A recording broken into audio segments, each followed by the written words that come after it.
അസ്സലാമു അലൈക്കും വറഹ്മത്തുള്ളാഹി. ബിസ്മില്ലാഹിർ റഹ്മാനിർ റഹീം. ഏകദൈവ വിശ്വാസത്തിൽ മായം ചേർത്ത് അള്ളാഹുവിൻ്റെ പേരിൽ കളവ് കെട്ടിച്ചമച്ച് ദീനിൽ മാറ്റത്തിരുത്തലുകൾ വരുത്താൻ ശത്രുക്കൾ നബി സല്ലല്ലാഹു അലൈഹി വസല്ലമയെ പ്രേരിപ്പിച്ചിരുന്നതിനെ കുറിച്ചാണ് കഴിഞ്ഞ ആയത്തുകളിൽ പറഞ്ഞത്.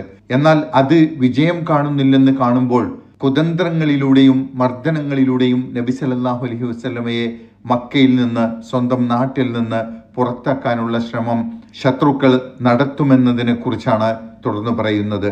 മക്കയിലേക്ക് തിരിച്ചു വരാനാവാത്ത വിധം നബി സല്ലല്ലാഹു അലൈഹി വസല്ലമയുടെയും അദ്ദേഹം പ്രബോധനം ചെയ്യുന്ന സത്യദീനിൻ്റെയും വേരറുക്കുക എന്ന ഉദ്ദേശ്യത്തോടു കൂടിയാണ് നബി സല്ലല്ലാഹു അലൈഹി വസല്ലമയെ അവർ മക്കയിൽ നിന്ന് പുറത്താക്കാൻ ശ്രമിക്കുന്നത്. എന്നാൽ അള്ളാഹുവാണ് അവൻ്റെ പ്രവാചകന്മാരെ സത്യദീനുമായി അയക്കുന്നത്. ആ പ്രവാചകന്മാരെ ശത്രുക്കൾ ഇല്ലാതാക്കാൻ ശ്രമിച്ചാൽ അള്ളാഹു ആ ശത്രുക്കളെ പരാജയപ്പെടുത്തുകയോ നശിപ്പിക്കുകയോ ചെയ്യുമെന്നതാണ് അള്ളാഹു ചരിത്രപരമായി സ്വീകരിച്ചു പോന്ന നടപടിക്രമം. ആ നടപടി ഇവിടെയും തുടരും. ഇക്കാര്യങ്ങളാണ് ഇന്ന് പഠിക്കുന്ന 76, 77 ആയത്തുകളിൽ പറയുന്നത്. അവർ താങ്കളെ ഇളക്കിവിടാറായിരിക്കുക തന്നെയാണ്. മിനൽ അർലി, ഭൂമിയിൽ നിന്ന്. അവർ താങ്കളെ ഇറക്കിവിടാറായിരിക്കുന്നു എന്ന് പറഞ്ഞാൽ അവർ താങ്കളുടെ വേരില്ലാതാക്കി മക്കയിലേക്ക് തിരിച്ചു വരാത്ത വിധം ഇളക്കിവിടാൻ ശ്രമിക്കുന്നു.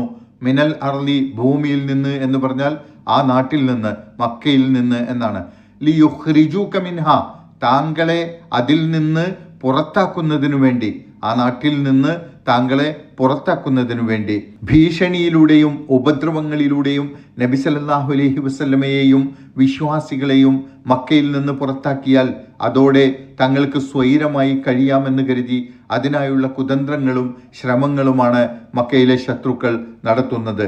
എന്നാൽ ഇതൻ, അപ്പോൾ അങ്ങനെ സംഭവിച്ചാൽ, താങ്കളെ അവർ മക്കയിൽ നിന്ന് പുറത്താക്കിയാൽ, ലാ യൽബസൂന ഖിലാഫക, താങ്കൾക്ക് ശേഷം അവരതിൽ വസിക്കുകയില്ല, ഇല്ല ഖലീല, കുറച്ചു കാലമല്ലാതെ.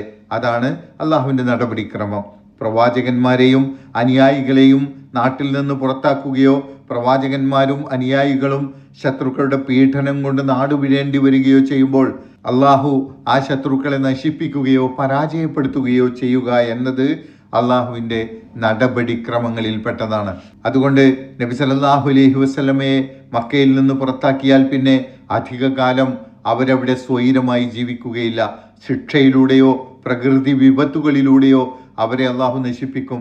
അല്ലെങ്കിൽ അവർക്ക് നാശനഷ്ടങ്ങളോടെ കീഴടങ്ങേണ്ടി വരും. സുന്നത മൻ ഖദ് അർസൽനാ ഖബ്ലക മിർ റുസുലിന, താങ്കൾക്ക് മുമ്പ് നാം അയച്ച പ്രവാചകന്മാരിൽ നടപ്പാക്കപ്പെട്ട നടപടിക്രമമാണത്. സുന്നത്ത, അത് നടപടിയാണ്, അള്ളാഹുവിൻ്റെ നടപടിക്രമമാണത്. മൻ ഖദ് അർസൽനാ ഖബ്ലക, താങ്കൾക്ക് മുമ്പ് നാം അയച്ചവരുടെ കാര്യത്തിൽ, മിർ റുസുലിന, നമ്മുടെ പ്രവാചകന്മാരിൽ നിന്ന്. താങ്കൾക്ക് മുമ്പ് നാം അയച്ച പ്രവാചകന്മാരുടെ കാര്യത്തിൽ അവരുടെ സമുദായങ്ങൾ അവരോട് ശത്രുത കാണിച്ചപ്പോൾ അവർ പ്രവാചകന്മാരെ പീഡിപ്പിച്ച് ഒറ്റപ്പെടുത്തുകയോ നാടുകടത്തുകയോ ചെയ്തപ്പോഴൊക്കെ അള്ളാഹുവിൻ്റെ നടപടിക്രമം പ്രവാചകന്മാരെ ആ നാടുകളിൽ നിന്ന് മാറ്റിയ ശേഷം ആ നാട്ടിലുള്ളവരെ ശിക്ഷിക്കുകയോ പരാജയപ്പെടുത്തുകയോ ചെയ്യുക എന്നതായിരുന്നു. ആ നടപടിക്രമം തന്നെ തുടരും. കാരണം വലാ തജിദു ലിസുന്നത്തിനാ തഹ്വീല, നമ്മുടെ നടപടിക്രമത്തിന്, അള്ളാഹുവിൻ്റെ സുന്നത്തിന്, അള്ളാഹുവിൻ്റെ നടപടിക്രമത്തിന് ഒരു മാറ്റവും താങ്കൾ കാണുകയില്ല. വലാ തജിദു, താങ്കൾ കാണുകയില്ല, നബിയെ താങ്കൾ കാണുകയില്ല, ലിസുന്നത്തിന, നമ്മുടെ സുന്നത്തിന്, അള്ളാഹുവിൻ്റെ സുന്നത്തിന്, അള്ളാഹുവിൻ്റെ നടപടിക്രമത്തിന്, തഹ്വീലൻ, ഒരു മാറ്റവും. അള്ളാഹുവിൻ്റെ നിയമ നടപടികൾ മാറ്റമില്ലാതെ തുടരുക തന്നെ ചെയ്യും എന്നാണ് പറയുന്നത്. മക്ക നിവാസികളായ ഇസ്ലാമിൻ്റെ ശത്രുക്കളുടെ കാര്യത്തിൽ സംഭവിച്ചത്, അവരുടെ പീഡനം ശക്തിപ്പെട്ടപ്പോൾ നബി സല്ലല്ലാഹു അലൈഹി വസല്ലമയും സത്യവിശ്വാസികളും നാടും വീടും ഉപേക്ഷിച്ച് മദീനയിലേക്ക് പലായനം ചെയ്ത ശേഷം വളരെ വേഗത്തിൽ തന്നെ അവർക്ക് വലിയ നാശനഷ്ടങ്ങൾ ഉണ്ടാവുകയും ഒടുവിൽ അവരൊക്കെയും നബി സല്ലല്ലാഹു അലൈഹി വസല്ലമക്ക് കീഴടങ്ങുകയും ചെയ്യുകയാണ് ഉണ്ടായത്. ഖുറൈശി നേതാക്കളിൽ ഇസ്ലാമിനോട് കടുത്ത ശത്രുത പുലർത്തിയവരിൽ അധികവും ബദർ യുദ്ധത്തിൽ മുസ്ലിങ്ങളുടെ കൈകളാൽ തന്നെ കൊല്ലപ്പെട്ടു. ഒടുവിൽ ഖുറൈശികൾ ദുർബലരാവുകയും ഇസ്ലാമിന് കീഴടങ്ങുകയും ചെയ്തു എന്നതാണ് ചരിത്രം. ഇനി ശത്രുക്കളുടെ കുതന്ത്രങ്ങളെയും പീഡനങ്ങളെയും അതിജീവിച്ച നബി സല്ലല്ലാഹു അലൈഹി വസല്ലമക്കും സത്യവിശ്വാസികൾക്കും കൂടുതൽ ഈമാനികമായ കരുത്തും സ്ഥൈര്യവും ആർജിക്കാനും നിലനിർത്താനും നമസ്കാരവും പ്രാർത്ഥനയും ശക്തിപ്പെടുത്തുവാൻ ആവശ്യപ്പെടുകയാണ് തുടർന്നുള്ള ഏതാനും ആയത്തുകളിൽ. ഇൻഷാ അല്ലാഹ് തുടർന്നുള്ള ക്ലാസ്സുകളിൽ അത് പഠിക്കാം. അല്ലാഹു സുബ്ഹാനഹു വ തആല നമ്മെ അനുഗ്രഹിക്കുമാറാകട്ടെ. അസ്സലാമു അലൈക്കും വറഹ്മത്തുള്ളാഹി വബറകാതുഹു.